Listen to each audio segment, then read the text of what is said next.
بڑی توجہ اور بڑے غور سے سننے والی باتیں ہیں۔ ایک اللہ کا نیک بندہ، کیا میں نے کہا؟ نمازی، پرہیزگار، روزے رکھنے والا، زکوٰۃ دینے والا، خیرات کرنے والا، حج عمرے کرنے والا، تہجد پڑھنے والا،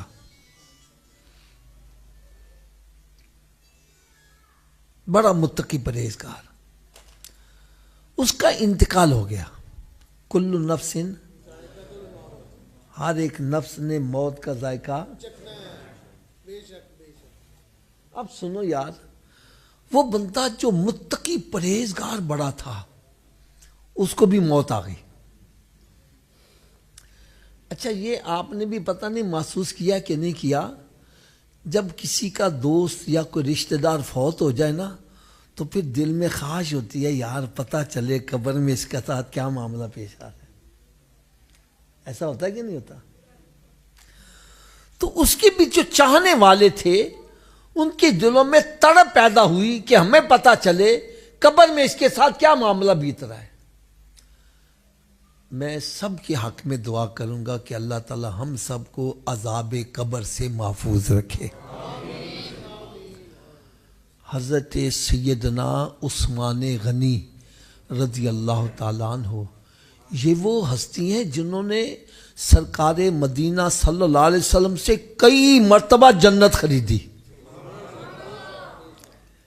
لیکن حالت یہ ہے جب کہیں تشریف لے جا رہے ہوتے، راستے میں کوئی تویا، کوئی گڑا نظر آتا، بے ہوش ہو کے گر جاتے۔ لوگ آ کے اٹھاتے، حضرت جی ہویا کیجئے۔ فرمایا اس گڑے کو دیکھ کر مجھے اپنی قبر یاد آ گئی ہے۔ لوگ کہتے جی آپ تو قطعی جنتی ہیں، آپ کو تو اللہ تعالیٰ نے وہ شان عطا کی ہے کہ پوری کائنات میں کسی کو یہ شان نہیں ملی کہ آپ کے نکاح میں نبی کی 2 بیٹیاں ہیں، اور کسی نبی کے امتی کو یہ شرف حاصل نہیں کہ اس کے نکاح میں نبی کی 2 بیٹیاں آئی ہوں۔ آپ تو ذوالنورین ہیں۔ آپ کا جواب سنو، آج ہم سال میں 1 مرتبہ میلاد شریف منا کے سمجھنے ساڑی جنت پکی ہو گئی۔ نمازاں پڑھن دی لوڑ نہیں، روزے رکھن دی لوڑ نہیں، اور سیدھا جنت چ چھالا مار دے جاواں گے۔ اور صحابہ کرام کی سوچ کیا تھی؟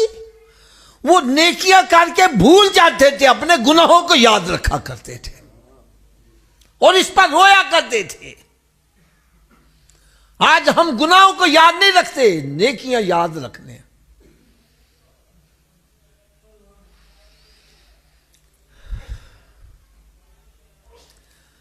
فرمانے لگے میں نے خود سرکار دو عالم صلی اللہ علیہ وسلم سے سنا ہے کہ پیارے آقا صلی اللہ علیہ وسلم نے ارشاد فرمایا قبر آخرت کی منزلوں میں پہلی منزل ہے، جو اس میں کامیاب ہو گیا اس کی آخرت کی منزلیں آسان ہو جائیں گی، اور جو پہلی منزل میں پھنس گیا اس کی آخرت کی منزلیں مشکل ہو جائیں گی۔ ان کے چاہنے والوں کے دل میں بھی شوق پیدا ہوا کہ ہمیں پتہ چلے یار یہ بڑی نمازیں پڑھتے تھے، روزے بڑے رکھتے تھے، تو ہمیں پتہ چلے قبر میں ان کے ساتھ کیا معاملہ بھی تھا۔ خیر چند دن گزرے، خواب کے اندر ملاقات ہوئی۔ انہوں نے پہلا ہی سوال کیا، حضرت جی آپ کے ساتھ قبر میں کیا معاملہ پیش آیا؟ کہنے لگے بس کچھ نہ پوچھو، قبر میں میرے اوپر بڑی سختی آئی، بڑی سختی آئی۔ دعا کرو اللہ تعالی ہم سب کو عذاب قبر سے محفوظ رکھے۔ کہنے لگا بڑی سختی آئی، جب تم دفن کر کے مجھے واپس چلے گئے تو میری قبر میں 2 فرشتے زمین کو چیرتے ہوئے آئے، اور ان کی گرجدار آواز نے مجھے بیدار کر دیا، اور انہوں نے سوالات کی بچھاڑ کر دی۔ ما ربک ما دینک وما کنت تقول فی حق ھذا الرجل، تیرا رب کون ہے، تیرا دین کیا ہے، اور اس مرد کے بارے میں تو کیا کہا کرتا تھا؟ کہنے لگا مجھے کسی سوال کا جواب نہ آیا. میں پھر ریپیٹ کروں, یہ کون ہے بندہ؟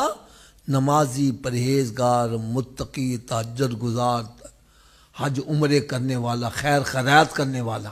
اور اگر کوئی قبر میں جوابات صحیح نہ دے پائے تو اس کی قبر میں دوزخ کی طرف سے کھڑکی کھول دی جاتی ہے, اور جو جواب آپ صحیح دے دے اس کی قبر میں جنت کی طرف سے کھڑکی کھول دی جاتی ہے. کہنے لگا قریب تھا کہ میری قبر میں بھی جہنم کی طرف سے کھڑکی کھول دی جاتی. اچانک میرے اور فرشتوں کے درمیان ایک نورانی شکل والے بزرگ آ کر حائل ہو گئے, اور انہوں نے مجھے سارے سوالوں کے جواب بتلا دیے.